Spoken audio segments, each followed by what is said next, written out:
Good morning, children. So, in the last class, we saw about past tense and present tense. So, this time we'll be learning about simple future and future continuous. So, again, it goes as the same as we saw the first person, second person, and the third person. Here, in simple future, you'll be writing I will write. Whatever we have done in the past is what is over. But here in future tense, the things which are going to happen. We're going to talk about some events that is yet to happen. So what are those forms? The simple future tense can be written in this form. This is will plus the base form of the verb. I will inform the students of the change in schedule. See, it is still yet to happen. The event is yet to happen. I will inform the students of the change in the schedule. This is on page number 110. Yes, the same thing.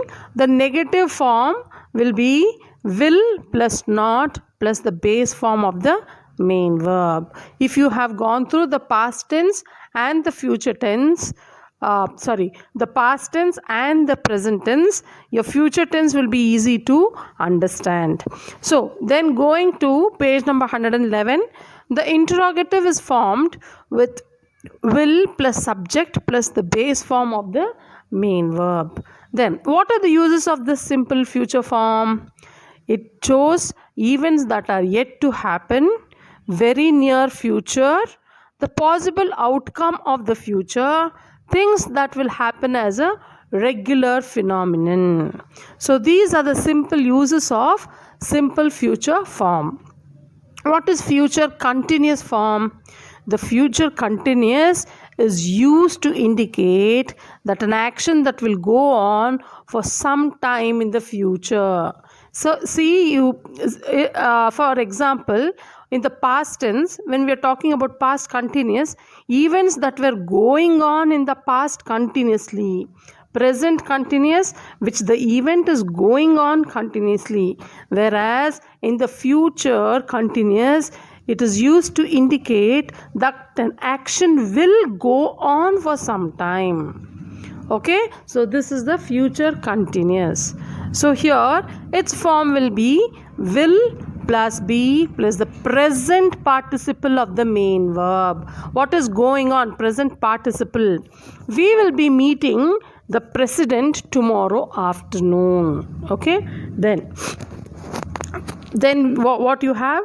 It was a tragedy that people will be talking about it for few years. See, the negative form will be will plus not plus be the present participle of the main verb. Then the interrogative is formed with will, the subject plus be plus the present participle of the main verb. What are the uses of these future continuous? The future continuous is used to talk for something that will be in progress in the future. For example, he will be reading out from his new novel at the book launch. He is going to do it. Still the event has not yet happened. It will go on. Then something that will happen as a matter of routine or as a planned happening. See, that will happen as a routine, everything. They will be entering the town in half an hour. See, it is a routine. They will be entering the town. Every day they are entering the town within half an hour. Every day, but tomorrow also they are going to enter the town within half an hour.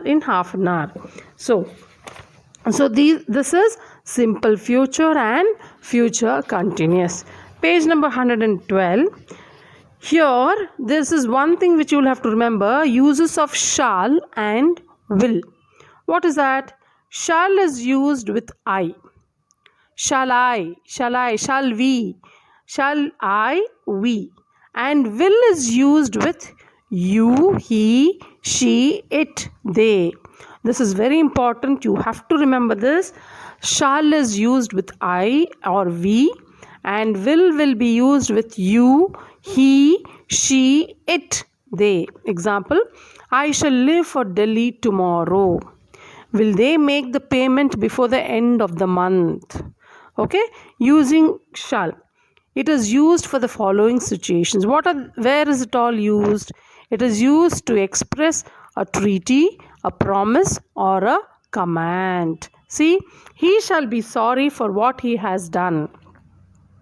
You shall get a rich reward for holding your tongue. You shall not leave without my permission. Then, to ask questions for opinion, suggestion, or to know the listener's wish.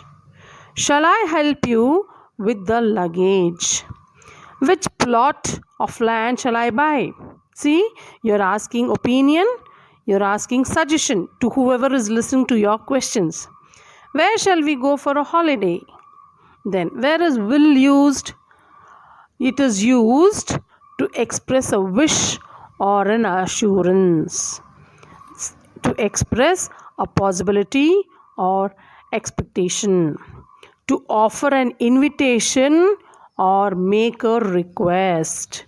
See the difference between shall and we. This is very, very important. Regarding the answers for the exercises, we will be giving it to you in the PDF form. So this is about the simple future and continuous future. So all the three: simple past, simple present, simple future, continuous past, continuous present, continuous future. All is very, very easy. You only have to write down each in the column wise, and you will have to write this formula sort of a thing which is there. Then it will be very easy for you. Okay children, thank you.